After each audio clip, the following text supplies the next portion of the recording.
Android ফোনে এমন একটা সেটিংস রয়েছে যে সেটিংস সম্পর্কে আপনি যদি না জানেন তাহলে যে কোনো সময় কিন্তু আপনি বড় ধরনের একটা ঝামেলায় পড়তে পারেন। আসুন তাহলে স্ক্রিনে দেখে নেওয়া যাক সেটিংসটা কি।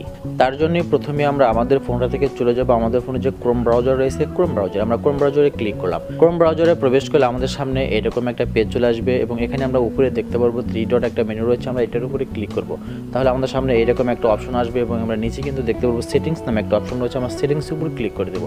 তাহলে পরবর্তীতে আমাদের সামনে আরও অন্য একটা পেজ চলে আসবে। আমাদের সামনে যখন এরকম একটা পেজ আসবে এখান থেকে পাসওয়ার্ড ম্যানেজার নামে একটা অপশন দেখতে পাবো, আমরা এটার উপরে ক্লিক করব। তাহলে পরবর্তীতে আমাদের অন্য একটা পেজে নিয়ে যাবে এবং এখানে আমরা বিভিন্ন অপশন দেখতে পারবো। যে কোনো একটা অপশনে যদি আমরা ক্লিক করে দিই, তো আমরা এখান থেকে ফেসবুকে ক্লিক করলাম। তাহলে এখান থেকে ইন্টারিয়র স্ক্রিন লক, অর্থাৎ আমাদের লকটা রয়েছে প্রাইমারি, আমরা এখান থেকে ফিঙ্গারপ্রিন্টটা দিয়ে নিচ্ছি। তাহলে কিন্তু আমাদের সামনে এরকম পেজ আসবে এবং এখানে দেখতে পাচ্ছি আমাদের ফেসবুকটা কোন ইউজার নেম রয়েছে এবং এখানে কি পাসওয়ার্ডটা রয়েছে সেটা কিন্তু আমরা দেখতে পাচ্ছি। এখন কথা হচ্ছে এই সেটিংসটার মাধ্যমে আপনি কিভাবে বিপদে পড়তে পারেন। ধরুন আপনার ফোন অন্য একজন নিয়েছে একটু ব্যবহার করার জন্য। সাধারণত আপনি আপনার ফোনে যে প্রাইমারি যে পাসওয়ার্ডটা দিয়ে থাকেন, হতে পারে সেটা পিন লক অথবা প্যাটার্ন অথবা ফিঙ্গার, আপনি হয়তো সেই লকটা খুলে তার কাছে দিচ্ছেন ফোনটা একটু ব্যবহার করার জন্য। তার জন্য কিন্তু আপনি আপনার ফোনের ফেসবুক, হোয়াটসঅ্যাপ, ইমো এবং বিভিন্ন যে সমস্ত ব্রাউজিং করেন সেখানে যে আপনি পাসওয়ার্ডগুলো ব্যবহার করেন সেগুলো কিন্তু আপনি দিচ্ছেন না। ধরেন আপনি ফেসবুকের কথাই বলি, আপনি ফেসবুকের পাসওয়ার্ডটা কিন্তু কাউকে দিচ্ছেন না, তাকে একটু কিছু সময়ের জন্য ব্যবহার করতে দিয়েছেন। সে যদি এই সুযোগটা ব্যবহার করে ফোনটা আপনার থেকে নিয়ে যাবতীয় ইউজার নেম এবং পাসওয়ার্ডের যে সমস্ত অ্যাকাউন্ট ক্রিয়েট রয়েছে এবং সেই সমস্ত ইউজার নেম এবং পাসওয়ার্ড সেই ব্যক্তি নিয়ে তার ডিভাইসে সেগুলো লগ ইন করে নিতে পারে। অর্থাৎ আপনার ফেসবুকটা অন্য কোনো ব্যক্তি যদি ব্যবহার করে তাহলে কিন্তু আপনার প্রাইভেসি বলতে কিছু থাকছে না, তাতে কিন্তু আপনি বড় ধরনের বিপদে পড়তে পারেন।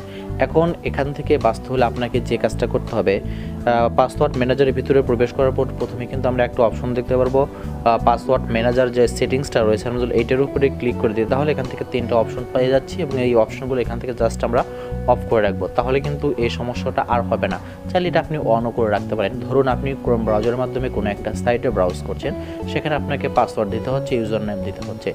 ইউজার নেম এবং পাসওয়ার্ড দিয়ে যখনই লগ ইন করতে যাবেন তখন কিন্তু দেখবেন একটা মেসেজ চলে আসবে যে সেভ পাসওয়ার্ড নামে। সেখানে যদি আপনি ইয়েস করে দেন তাহলে কিন্তু আপনার পাসওয়ার্ডটা সেভ হয়ে থাকলো।